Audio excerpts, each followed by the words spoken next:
hand is about 30 centimeters in front of the chest. The right hand, the angle is the same angle as the front thigh. The hands are rounded, which means straight with a slight tapering. The weight continues forward. The left hand rotates in place, palm down, right hand palm up, till we're 100% weight forward, so the back foot is free. We rotate the entire body. We take a small step forward, placing the heel slightly before where the ball was, no weight. As we begin shifting the weight, the hands rise. When most of the weight's forward again, we rotate the back foot and hip in, and again we're now in our 70-30 to the wall. The right hand is now shoulder height, right in front of the chest. Left hand, elbow is down, 90 degrees, and the fingers are pointing to the left, to the right wrist, about an inch from the wrist. At this point, we rotate the body 30 degrees. We shift the weight back 90% to the back foot. The right hand comes 90 degrees in. The left hand is about an inch from the elbow, palm facing forward. At this point, we rotate the hips. The right hand is pushing air. The left hand drops and rises head height, completing the rise when we complete the transition of the hips. Now the weight comes forward, hips square, and we end up palm on palm in the press. Hands are 90 degrees, the elbows are 90 degrees, and the hands are shoulder height. Both hands are rounded, and they're sitting in not like a clap, but rather cupping in at this point, this position. Weight shifts back, the elbows separate. Making sure that we don't lean back, we bring the hips back and weight forward into the push position. Once again, we're 90 degrees, wrist shoulder height, and hands are around it. At this point, we bring the weight back. The elbows stay where they are, but they descend. Okay? So they don't get closer to the body, and the forearms come slightly, not parallel to the ground, a little bit up. We're 90% of the weight back. We rotate the body and the right foot on the heel, and at this point we're 100% weight on the left foot. Now we shift the weight back to the right foot. The right hand begins forming a hook. The left hand begins palm turning up. We complete the hook and the hand comes to its position at the end with a slight rotation of the body. It's not too much, it's about 30 degrees. Okay? The elbow is close to the body, hand is on the hip. The fingers are below the knuckles, which are below the wrist. So everything's bent, and it's about an inch or so above the hand. All the weight's on the right foot. We now rotate the hips and the left foot on the ball of the foot. The right hand rises, and at this point we're 100% on the back foot in what's called a cat stance. Okay? The arm is off to the side. We're facing 90 degrees from the arm. This is shoulder height. Wrist is bent, and it's not completely straight, but slightly bent. At this point, we take the left foot and, touching the ball of the foot, bring it across, place it down with no weight, with the heel wide enough for the next stance. As we begin shifting the weight, the hand rises. When most of the weight's forward and the palm is facing the shoulder, we now rotate the hand, hip, and the foot simultaneously, coming to our 70-30 stance. This is called single whip. So this hand is the usual 90 degrees shoulder height with the wrist. This hand is a slightly tugged back, okay, still in the hook position. At this point, we continue shifting the weight forward and begin releasing the right hook and turning the body so that we're facing forward. Okay? At this point, all the weight's on the left foot. The hands are open. We now close the arms and move the foot. The hands have more distance to travel than the foot, so they have to move a little bit more quickly. And at the end, we place the heel down together with the hands. This is called play the guitar. The foot is in a position where if I draw it back, it clears the ankle. In other words, it's not in a position where it's going to hit the foot, but it's going to slide by. Slight bend in the knee, although there's 100% weight on this foot.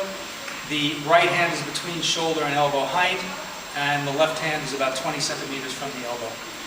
Here's a move where the hips are slightly to the side and the head is facing forward, which is different than most of the moves that we've had so far, which were nose and navel in the same direction. At this point, we bring the arms back and bring the foot back, coming to the position where we're touching with the right foot near the left heel, right hand in front of the groin, left hand in front of the thigh, same height, slight bend in the elbows. Put the heel back, no weight. As we shift forward, the left hand rises.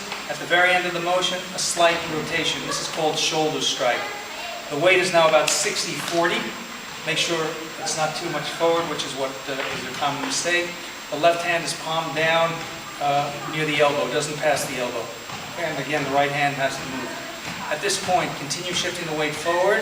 When most of the foot weight is on the right foot, we begin to rise and turn to the side into stork spreads wings. So we're back to our original height at the beginning of the form where we've risen. The leg is not locked, it's slightly bent. The hips are facing more or less to the side. The left hand past the left thigh. The right hand is 1 fist distance back of the hand from the head with the elbow jaw height pulled back. At this point we descend. Simultaneously the elbow comes in and the hand drops as if it's chopping down. When we get down to our standard height, then this is about stomach height as if it's a chop. At this point we begin to rotate the hips. Both hands begin to move. The right hand has to move faster than the left because it gets all the way up to here. 3 things happen simultaneously. The foot moves, the right hand makes a bend near the ear, and the left hand reaches the hip, all simultaneously. And we move the foot wide enough for the next stance. We shift the weight forward and come into a brush knee and strike. At the very end, again, rotating the hip and foot forward. So we're in our 70-30, our standard 90 degrees, wrist shoulder height. The left hand is on the side of the thigh. At this point, we continue the weight from the dantian straight forward, 100% forward, releasing the back foot, slightly turning it out to about 60 degrees. We shift the weight back, the right hand drops, the left hand comes up, and at the very end, we close the foot and the hand, and again, we're back in to play the guitar. Once again, we're in a narrow stance where the foot clears the back heel, shoulder, between shoulder and elbow height. At this point, the hands drop. When they reach stomach level, we begin the rotation. Right hand moves faster. 3 things again, flip. This reaches the right hip and the left foot moves over. And again, brush knee and strike. Okay? So we're back in our 70-30 stance. At this point, the weight goes back. Right hand drops in front of the left thigh. And we turn the hips to the corner. Both hands are open at the same height. We shift the weight forward, begin closing the right fist into a Tai Chi fist, which means it's not 100% closed, it's slightly open. Okay, and we're 100% forward on the left foot. The right foot then comes in and goes out, placing the heel down. Notice the hips, and I'm moving off the direction of the hips. The weight shifts forward. When there's 100% weight forward, the hands have drifted slightly back. Now we're going to rotate the hip, simultaneously making 2 circles with the hands.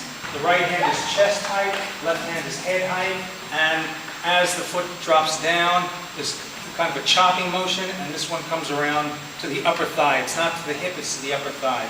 Notice that the hips are off to the side, and also I'm looking slightly to the side. The hand is more than 90 degrees and below shoulder height, and the width of the stance is the proper width for the next 70-30 stance. The weight shifts forward, the left hand comes back, the right hand comes up, and I'm back in my 70-30 stance. This is called, this whole move is called step up, parry, strike, and punch. At this point, this arm is 90 degrees, fingers shoulder height, slightly towards the middle of the body, and the right punch is about 20 centimeters beyond the left hand, stomach height. At this point, again, in our Tai Chi fist, so it's not a tight fist. At this point, the weight stays where it is. I rotate the hips to the corner. Left palm turns, palm facing forward, up, under the right elbow. Now I begin shifting the weight back, pulling the right arm back. When most of the weight is back, I rotate into my push, which we've already had. Again, 90 degrees, shoulder height. Shifting the weight to the right hand opens, and the left foot we rotate on the heel. All the weight's on the right foot now. Shifting the weight back to the left, the hands continue to make a circle. Now they're palm facing palm. All the weight's on the left foot now. We would continue with the weight on the left. We pull the right foot back and drop the palms down, palm facing back. And now we shift the weight 50-50 as the hands rise. Left hand is closer to the body, chin height. And at this point, we will stand. Okay, that's the end of the first third of the form.